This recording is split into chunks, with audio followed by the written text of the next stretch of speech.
রেলওয়েজের উদ্যোগে স্টেশন চত্বরে আসছে ভ্রাম্যমাণ ফুড স্টল। কলকাতা ও শিয়ালদা রেলওয়ে স্টেশনে শুরু হবে এই পরিষেবা। কম দামে খাবার, তবে মান আর বর্জ্য ব্যবস্থাপনায় কড়া নজর। যাত্রী পরিষেবায় নতুন সংযোগ আনছে রেল।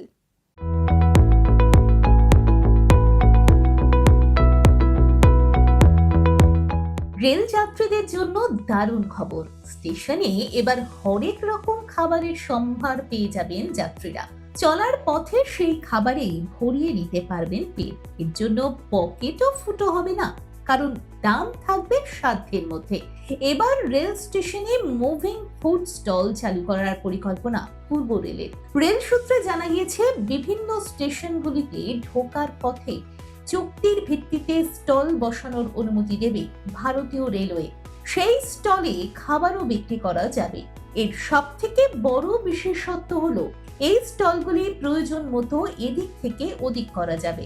অর্থাৎ কোনো এক জায়গায় স্থায়ী দোকান বা স্টল হবে না। স্টল নিয়ে ঘুরে ঘুরে খাবার বিক্রি করা হবে। খাবারের দাম যাতে আম জনতার নাগালের মধ্যে থাকে, সেদিকেও নজর রাখবে রেল। খাবারের প্রকৃতি, গুণমান ও বর্জ্য ব্যবস্থাপনায় বিষয়গুলিতে প্রতিটি স্টল মালিককে রেলের শর্ত মেনে চলতে হবে। প্রাথমিকভাবে 5 বছরের জন্য এই স্টলগুলি বসানোর অনুমতি দেওয়া হচ্ছে।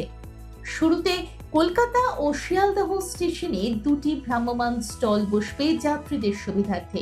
পরবর্তীতে অন্যান্য স্টেশনগুলিতে তা ধীরে ধীরে চালু হবে।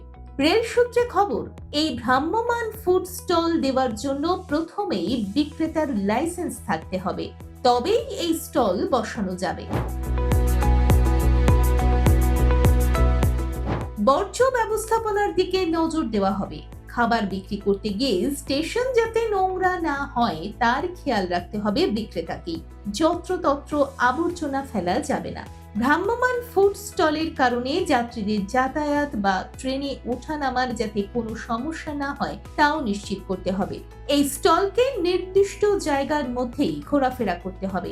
স্টেশনের সব জায়গায় এই ফুড স্টল নিয়ে যাওয়ার অনুমতি দেওয়া হবে না। দেখুন এই সময়ের তথ্য ও চিত্র প্রতিদিন রাত 9টায় ও সকাল 8টায়, শুধুমাত্র চ্যানেল 1-এ।